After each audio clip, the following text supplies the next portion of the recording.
tapi bahwa kami dalam posisi ini adalah menjelaskan sebagai sebuah lembaga yang memiliki dokumen ini mahasiswa kami dulu atau tidak dan lulus atau tidak, itu sudah kami jelaskan. Dan Joko Widodo itu lulus pada November ya, 5 November 1985 sesuai dengan catatan di dokumen fakultas. Ini udah ngibul sekali nih UGM ini ya, udah nggak ada yang bisa dipercaya nih UGM nih. Assalamualaikum warahmatullahi wabarakatuh. Selamat datang kembali di channel Bimo Adito, teman-teman. Semoga selalu diberikan kelancaran rezeki dan kesehatan ya. Nah, emang bener ya guys, kalau orang-orang ataupun akademisi sekalipun, kalau sudah terseret dalam gelombang polemik Mulyono, itu akan menjadi rusak dan berbelit-belit ya. Jangan skip videonya, kita mau nonton ini beberapa detik aja. Saya mau ajak teman-teman untuk melihat fakta yang terjadi. Bahwa Joko Widodo adalah alumni UGM yang telah mendapatkan ijazah dari UGM sesuai dengan ketentuan, sudah menyatakan beberapa kali secara tegas bahwa Joko Widodo adalah alumni Universitas Gadjah Mada. 4. UGM memiliki dokumen otentik terkait keseluruhan proses pendidikan Joko Widodo di UGM. Dokumen ini meliputi tahap penerimaan yang bersangkutan di UGM, proses kuliah selama menempuh sarjana muda, pendidikan sarjana, KKN, hingga wisuda. Oke, kita ulangi lagi. Ternyata di sini disebutkan ya sama rektornya sendiri kalau Jokowi sarjana muda. Nah, aku akan bahas ini lebih detail. Kita ulangi lagi nih pada menit ke 1:20 ya.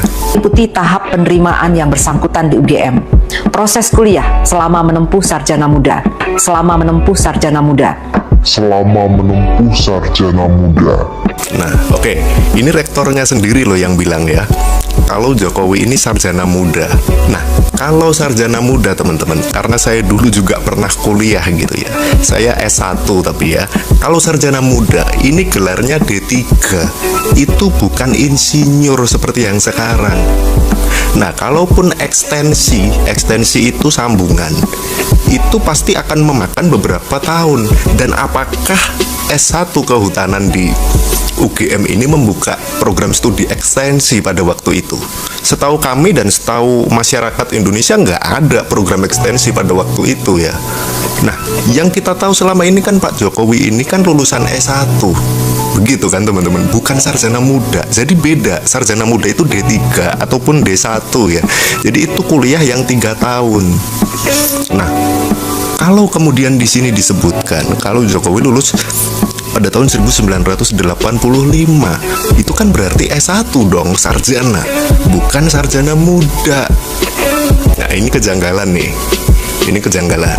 Lalu ada lagi nih yang terkait dengan skripsi. Nah, nanti aku juga akan bahas nih skripsi teman-teman ya. Hanya dicetak 1 kali. Ia juga menambahkan lembar pengesahan skripsi Jokowi yang tertulis tanpa tanggal akibat lupa. Yang ada lembar pengesahan yang luput barangkali ya, lupa waktu itu untuk memberikan tanggalnya. Ya, itu hal yang saya pikir wajar ya, karena. Nah, ini yang aneh lagi. Sigit Sunarta mengucapkan kalau lembar pengesahan yang tidak ada tanggal dan tanda tangannya itu wajar. Nah, ini justru aneh. Justru kejadian seperti ini yang... Oke teman-teman, kembali lagi bersama saya di channel ini. Mari kita saksikan bagaimana tanggapan para netizen tentang cuplikan video tersebut. Jadi teman-teman, kali ini kita menyaksikan bagaimana sebenarnya tanggapan masyarakat Indonesia dalam hal ini. Jadi teman-teman, yang mereka katakan itu pihak UGM seharusnya bicara jujur, kok malah ikut ngibul.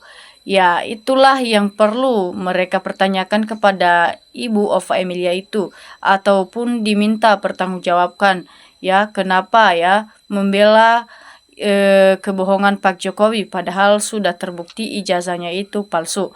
Nah, itulah yang bikin ngibul sekarang itu adalah Ibu Ova Emilia. Kenapa tidak bisa berbicara jujur ataupun diminta untuk bertanggung jawab, karena memang telah melakukan kesalahan dengan membela kebohongan Pak Jokowi. Jadi teman-teman, sebagai lembaga pendidikan sangat tidak patut dicontoh, ya, contoh Ibu Ova Emilia ini.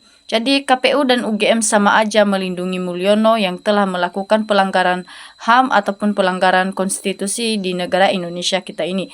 Jadi memang betul ya, KPU dan UGM itu telah sama saja mereka ataupun perbuatan mereka itu untuk membela Mulyono dan melindungi Mulyono ini. Ya, itulah yang dipertanyakan masyarakat Indonesia dan yang lagi heboh ditanyakan sekarang. Ya, kenapa Ibu Ova Emilia itu tetap melindungi ataupun tetap membela kebohongan Pak Jokowi dan juga melindungi Mulyono. Ya, mungkin ada salah satu cara mereka untuk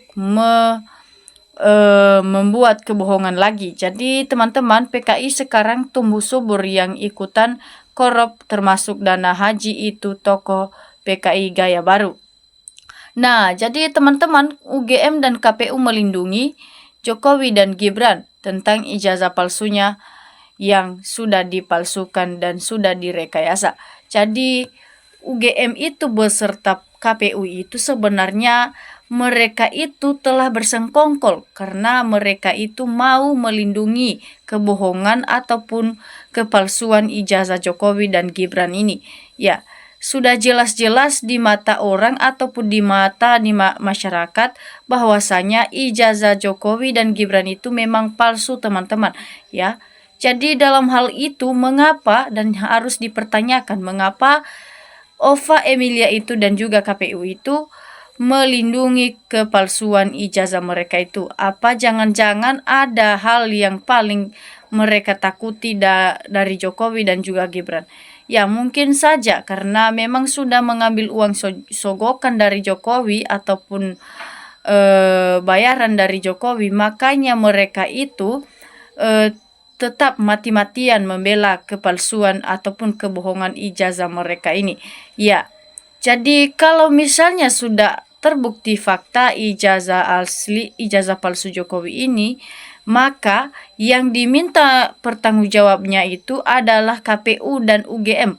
Kalau tidak bisa bertanggung jawab, maka nama sekolah UGM itu akan dibusukkan, ya, menjadi busuk, dan juga KPU dibubarkan ketika tidak ada pertanggungjawaban ketika sudah terbukti palsu ijazah Jokowi. Ya, karena memang sudah mati-matian membela ijazah Jokowi ini. Jadi teman-teman, tangkap aja yang terlibat. UGM sudah diracun dengan uang. Rektor yang terlibat tangkap. Ya, jelas sekali yang mereka katakan itu, teman-teman, ya. Karena memang UGM itu sudah terlibat, maka yang ditangkap itu wajib adalah Ibu Ova Emilia. Karena memang betul-betul kelakuannya itu sudah mengambil uang dari Jokowi, maka mulutnya tidak pernah kalah dengan kata-katanya sendiri. Jadi semoga para penegak hukum bisa menanyakan dan membuat pertanggungjawaban dari Ibu Ova Emilia tersebut. Jadi teman-teman, ciri pimpinan yang stres itu ucapannya berubah-ubah. Ciri orang yang tidak bermain itu senang berbohong. Ya. Jadi yang mereka katakan juga di sini, sekali seorang berbohong akan terus berbohong selamanya. Walaupun kebenaran sudah terbuka, namun tetap akan selalu berbohong. Ya, ketika kita sudah melakukan sekali kebohongan, maka yang kita lakukan seterusnya adalah kebohongan. Ya, karena mungkin sudah masuk dengan darah daging kita. Jadi makanya jangan pernah membuat sesekali kebohongan, karena kebohongan ini akan menghantui hidup dan diri kita sendiri.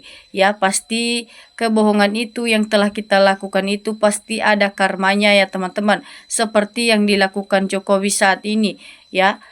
Makanya jangan pernah melakukan kebohongan, ya, karena mungkin ada karmanya dan juga akan terbongkar juga kebohonganmu, ya. Serapi mungkin kamu buat kebohonganmu itu supaya tidak terbukti, maka akan terbukti karena Allah sudah mengetahui apa yang sebenarnya Anda lakukan. Jadi teman-teman, Jokowi buka saja ijazahmu, ya, karena masyarakat dan warga negara Indonesia sudah sangat muak mendengarkan kasus-kasus ini karena memang tidak pernah terselesaikan. Ya, makanya masalah ini tidak pernah terselesaikan sebenarnya karena masih ada ataupun masih banyak orang yang mau membela mati-matian kebohongan yang dilakukan Pak Jokowi ini. Jadi dalam hal ini semoga yang telah terus-terusan membela kebohongan Pak Jokowi ini akan juga dilengsarkan ke dalam penjara nantinya kalau misalnya sudah terbukti palsu. Ya, jadi tangkap semua rektor dan KPU termul yang berbohong masalah ijazah Jokowi. Ya, sudah jelas sekali itu pasti ditangkap kalau misalnya sudah terbukti. Karena memang mereka-mereka itu berat sekali untuk diketahui hal yang apa yang mereka lakukan. Jadi peristiwa Jokowi dan keluarga yang lakukan manipulasi dokumen-dokumen pendidikan sangat memalukan. Ya, namun ini baru sebagian kecil dari hura-hura yang mungkin timbul. Nah, jadi teman-teman, serapat-rapat ditutupi kebohongan pasti akan terkuak ya, karena mungkin Allah sudah tahu kebohongan yang telah diperbuat oleh seseorang. Jadi semoga Jokowi itu bisa dilengsarkan saja ke dalam penjara karena memang telah banyak yang telah dia perbuat. Jadi pengesahan sekrisis tidak ada tanda tangan, kayaknya wajar itu palsu ya. Orang baik kalau udah keseret gelombang Jokowi jadi setan, itu faktanya oknum UGM yang terseret. Ya, kalau misalnya sudah termasuk termul Jokowi itu pasti yang ada di pikirannya itu uang terus karena memang Jokowi membayar mereka dengan uang yang dia ambil dari negara kita. Makanya negara kita jadi banyak hutang hanya karena gara-gara Jokowi dan yang telah dia perbuat selama dia menjabat dulu. Jadi semoga Jokowi segera dilengsarkan ke dalam penjara saja.